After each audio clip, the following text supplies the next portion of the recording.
Hello friends, स्वागत करती हूँ आप सभी का सितंबर शिल्पी होम साइंस क्लासेस में। फ्रेंड्स, आपका लेसन 1 कंप्लीट हो गया है। आज जो हम लोग पढ़ेंगे वो शिक्षिका द्वारा प्रतिवर्ष बजट का प्रदर्शन। ये आपका लेसन 1 है, चैप्टर 1 है, क्लास 10th का फर्स्ट चैप्टर को मैंने कंप्लीट करा दिया है। आज क्वेश्चन आंसर करेंगे। क्वेश्चन आंसर देख लेते हैं। पहला है कि पारिवारिक बजट का क्या अर्थ होता है। ये आपका 2006 में, 8 में, 11 में पूछा गया।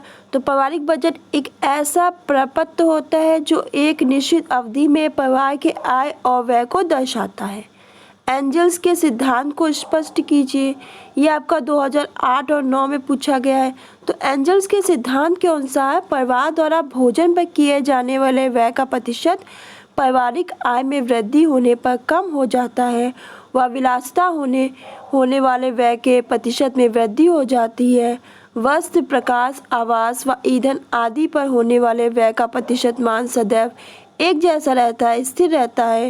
मनोरंजन, शिक्षा, स्वास्थ्य पर किए जाने वाले व्यय के प्रतिशत मान में वृद्धि हो जाती है। प्राथमिकता के आधार पर पारिवारिक बजट में 3 मदों का विवेचन कीजिए। तो भोजन, वस्त्र, आवास पारिवारिक बजट की 3 प्रमुख आइटम है, प्रमुख मदें हैं। संक्षेप में पारिवारिक बजट की एक परिभाषा दें। तो क्रेग व रस के अनुसार लिख लीजिएगा। बजट भूत के व्यय, भविष्य के अनुमानित व्यय, वर्तमान समय की मदों पर निश्चित व्यय का लेखा जोखा है।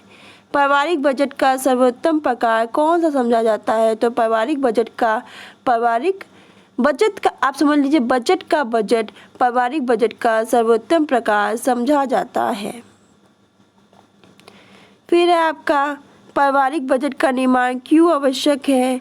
तो आय, व्यय और बचत की सही जानकारी के लिए और गृह अर्थव्यवस्था के सुचारू निर्माण के लिए परिवार निर्माण हेतु बजट निर्मित करना आवश्यक समझा जाता है। यानी आय व्यय का और जो बचत यानी सेविंग की सही जानकारी के लिए और गृह अर्थव्यवस्था को सुचारू रूप से निर्माण के लिए बजट निर्मित करना आवश्यक समझा जाता है।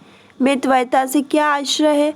तो मितव्ययिता में कंजूसी व फिजूल खर्ची दोनों से ही बचते हुए, यानी कंजूसी से और फिजूल खर्ची से बचते हुए परिवार की अत्यधिक आवश्यकताओं की पूर्ति करने का प्रयास करना।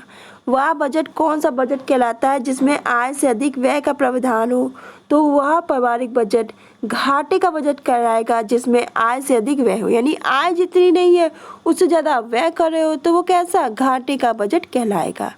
कुछ ऑब्जेक्टिव टाइप क्वेश्चन देख लेते हैं। जिस बजट में कुल आय की अपेक्षा कुल व्यय के अधिक होने का प्रावधान हो उस बजट को कौन सा बजट कहेंगे। तो उसको हम घाटे का बजट कहेंगे, क्योंकि इसमें क्या है, कुल इनकम जितनी उससे ज़्यादा तो व्यय हो रहा है। पारिवारिक बजट के निर्माण का किसको लाभ होता है।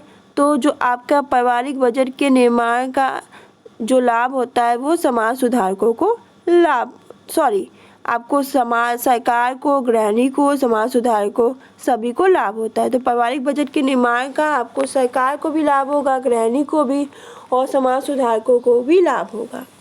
आय व्यय के संतुलन के लिए सर्वाधिक उपयुक्त साधन समझा जाता है। जो आय व्यय के संतुलन के लिए जो आपका सर्वाधिक उपयुक्त साधन क्या है, मासिक बजट।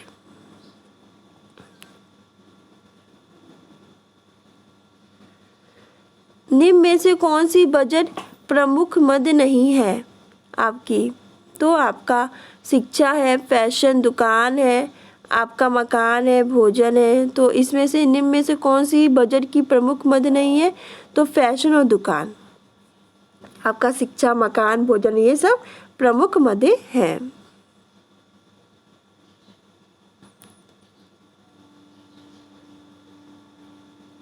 किसके द्वारा लोकप्रिय पारिवारिक बजट के सिद्धांत का प्रस्तुतिकरण किया गया। तो एंजल्स के द्वारा। आय व्यय के संतुलन निर्माण हेतु किसकी आवश्यकता होती है। तो बजट की। पारिवारिक बजट का निर्माण का क्या उद्देश्य है। व्यय पर नियंत्रण, आय का ज्ञान, व्यय का ज्ञान, उपयुक्त सभी। तो राइट आंसर है उपयुक्त सभी। सर्वोत्तम पारिवारिक बजट किसको समझा जाता है। तो आपका बचत का बजट सर्वोत्तम पारिवारिक बजट समझा जाता है। गृहिणी की जो आपकी आर्थिक व्यवस्था को सही रखने हेतु आवश्यक होता है क्या? तो गृहिणी की जो आपकी आर्थिक व्यवस्था को सही रखने के लिए बजट निर्माण आवश्यक होता है। पारिवारिक बजट निर्माण का क्या लाभ होता है? देखिए, इससे क्या होगा, आपको आय व्यय के संतुलन में सहायक है, बचत में सहायक है, परिवार को ऋण से बचाने में सहायक है। ये सभी कार्य करता है उपयुक्त सभी। तो राइट आंसर फोर्थ होगा, आय व्यय के संतुलन में सहायक, बचत में सहायक, परिवार को ऋण से बचाने में सहायक। ये सभी के लिए जरूरी है। तो आज के लिए बस इतना ही, मिलते हैं नेक्स्ट क्लास में। वीडियो अच्छी लगे तो इसे लाइक करें, शेयर करें, चैनल को सब्सक्राइब करना बिल्कुल ना भूलें।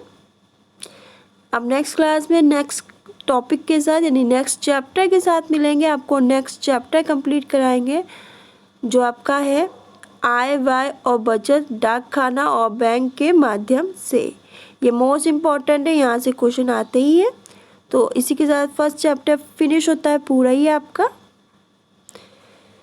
धन्यवाद।